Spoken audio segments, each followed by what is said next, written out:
Hey, beautiful people. It is the first Saturday of spring break. It's not warm out, but I am going to go find myself something to get into. I'm going to do some bookshop hopping and go to a cafe in our local area. So I'm looking forward to that. But before I do that, I wanted to get on here and have my Bible story time with you. I'm really trying to be consistent and not let too much time go by. So welcome, welcome, welcome. And another thing, I'm almost finished this book. So if there's a devotional that you would like me to read, I will be looking for one so we can continue this series. Because basically, I'm just being inspired by the words for the day. I'm being inspired by something I read in the Bible, and then I'm coming and bringing it to you because, I'm not a gatekeeper. I try to share all the goodness and all the love. But today's is so good that I don't want to speak about it. I just want to read it. I feel like it did a good job at making all the points. So there's a little I want to add at the end, but not much. So let's go for it. And today's title of this devotional was Go For It. So there you go. I think it's safe to say that we're often our own worst enemy. We can talk ourselves out of anything. We can quickly come up with an excuse for why we can't do something or go somewhere. We can allow our insecurities and shortcomings to overcome us. But sometimes you have to tell your fears and anxieties to take a back seat and just go for it.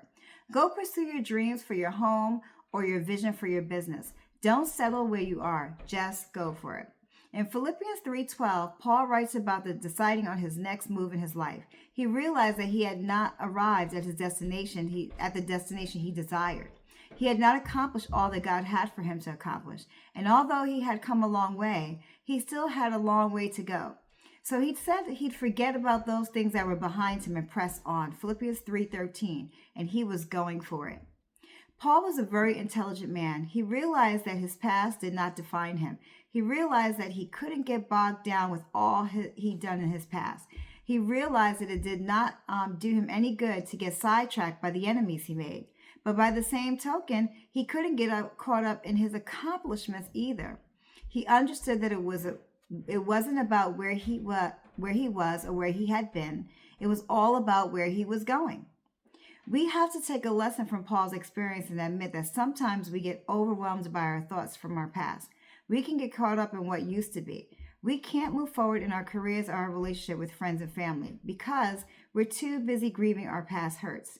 However, the next move is not about where you've been. This next move is not about the mistakes. The next move is about where you're going. We have the potential to do great things. There is something greater than you can see or comprehend right now. When God begins to reveal his plan, we can't hesitate. We have to be ready to just go for it. So don't get bogged down by your past. Don't allow your fears to hold you back. You have people who are assigned to your life, and they are waiting on what has to come through you. So no more delays, no more excuses, no more distractions. Just go for it. So the devotional is written, and that's pretty much wrapping it up, but it's written in a way that it asks you questions. So it asks me, what is a goal or dream that you have talked yourself out of?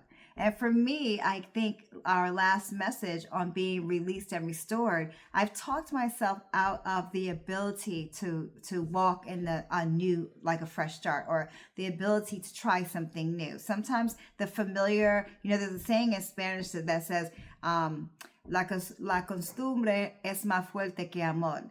And it means that habits are stronger than love, right? So the rhythms and the routines that we set for ourselves become so comfortable that we dare not break free, right? We dare not do something different. And someone put it best. Like, why would you do that, right? Why would you do that? And you don't want to give up what you have, right? You'll never have that again. But the thing is, you're not aiming to have what you had. The goal is not to have what you had. Like, that's in the past. The goal is to try something different, to extend. I tell my students all the time, choose your adventure, right? The biggest adventure being walking across the stage and graduating for the season in your life. So choose your adventure today. So I thought this was very good. And I wanted to just talk to you about going forward. Sometimes we think, oh, I was hurt as a child and I have all this trauma, but trauma can be recent as well. Trauma can be something you're experiencing in the moment. And how do we move on without being emotional shells of ourselves, right? How do we move on without blaming the world or being angry? These are all excuses. I'm going to take off my glasses just because the glare is distracting me. So I think to myself, recently, and I'll be transparent, I was just catching up with an old friend for the last couple of months, and I thought it was going really great. I'm like, oh my goodness, it's so nice to, be making connections and stuff like that. And then the conversations kind of veered off to the left. And what I ended up doing was like, oh, did I say something to offend this person? And now I'm rehearsing conversations, or I'm tracking through the old text to see if I said something. And then it dawned on me, delete this entire conversation, because what you're not going to do, and I hope this is a word for some of you, is play detective.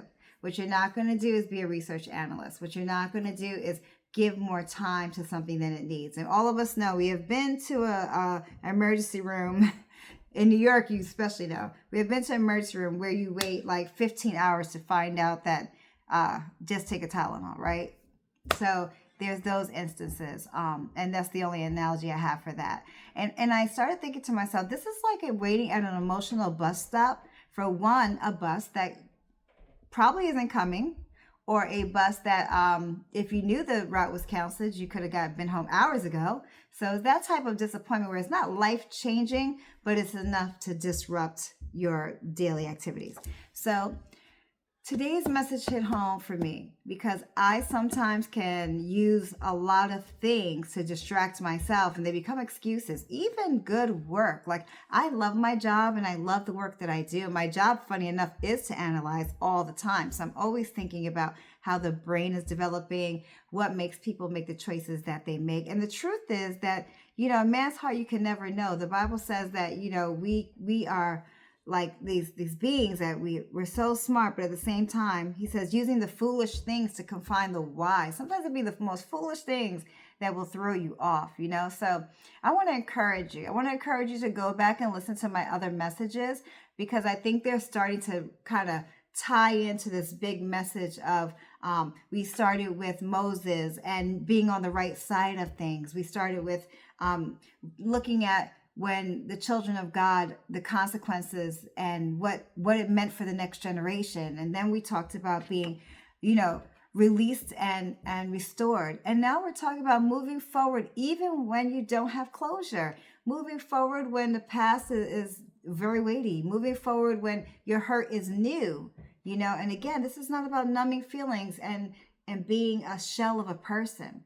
I sit with my feelings, and I'm glad that I'm at an age where, and this is why when people say what I would do to be 30 again, no, I need to be right here in this moment in time, because this girl can take some things. That 30-year-old, she wouldn't have handled things the same. So some of y'all know me, y'all know I used to set foxes' tails on fire. And if you are a Bible scholar, you know what that means, to set them foxes' tails on fire. I was definitely the girl to set those foxes' tail on fire, but thank goodness I am at another stage of the Bible now. I have some revelations, so praise God.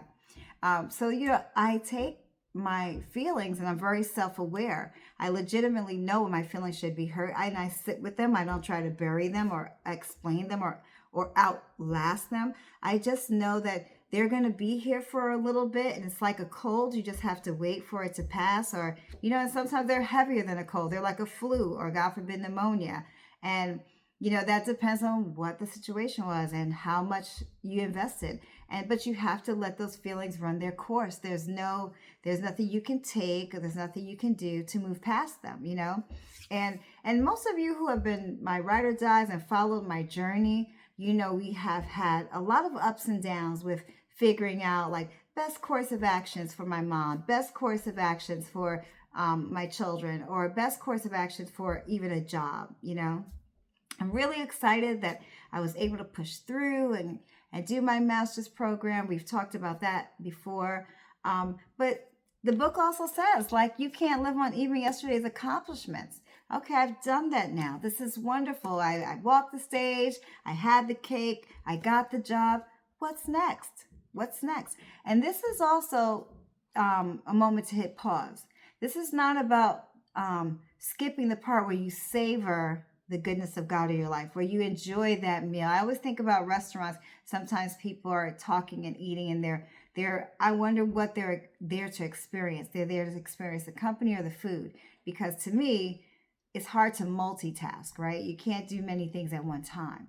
So when I go to restaurants, I order the most simplest thing in the restaurant because I have tons of good food in my life.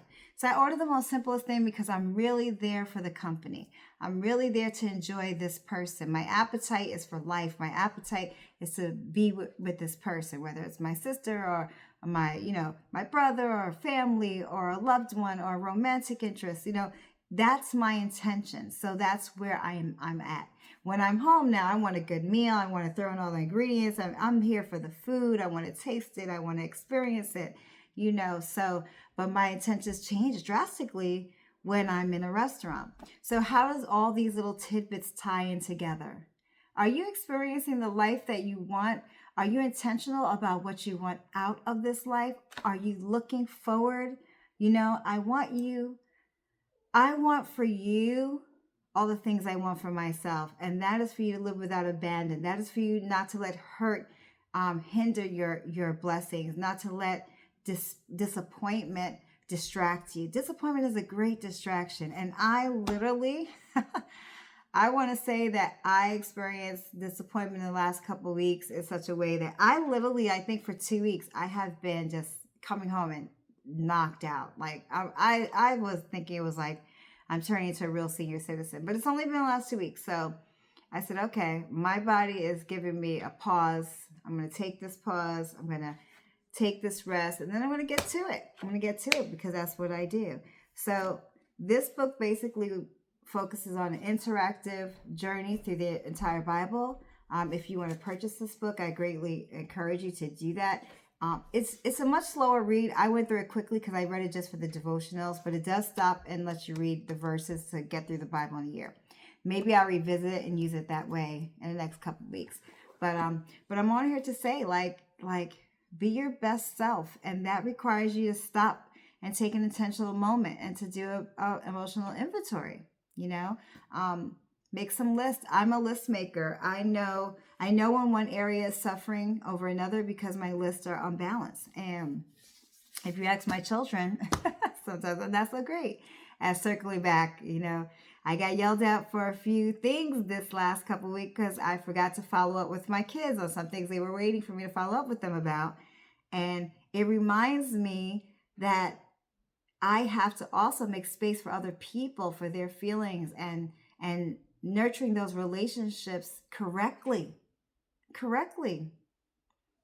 Accountability. I feel like we are going into a world where it's all about self-care. Yes. And we hear, oh, I've always taken care of everyone else. But there's a balance between self-care and caring for others. Like, one doesn't have to cancel out the other. You can have both. My children are my world. But then I also have a world that is very much for the 55 and plus community. What can I say? I hope this is helpful. Sometimes I get on here and I ramble. I don't know if it's good. I think it's relevant. Even if you're not 55, like you need to sit down and you need to be aware. We started off in one of our videos of knowing your numbers for retirement. Sometimes you have to know your emotional score. If you don't got it today, you ain't got it today. If you're in a relationship and that person kind of love bombed you and then they ghosted you, it's okay. It's like, God forbid, you're hit or struck by something, you recover. You wrap that bone up tight and you let it heal properly, and you eventually, it takes more weight, and the cast comes off. I'm not trying to make life seem so simple because God knows it's not, right? The pain is real. It's not that simple.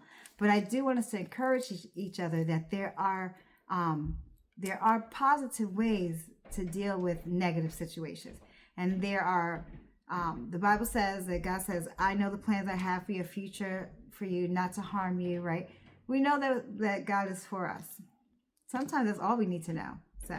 But that's the end of my spiel and my Bible story time. I love you guys. I love you guys. And so it's, like I said, not so nice out there. I'm going to go see what I can get into. In the meantime, I look forward to our next Bible story time. Bye now.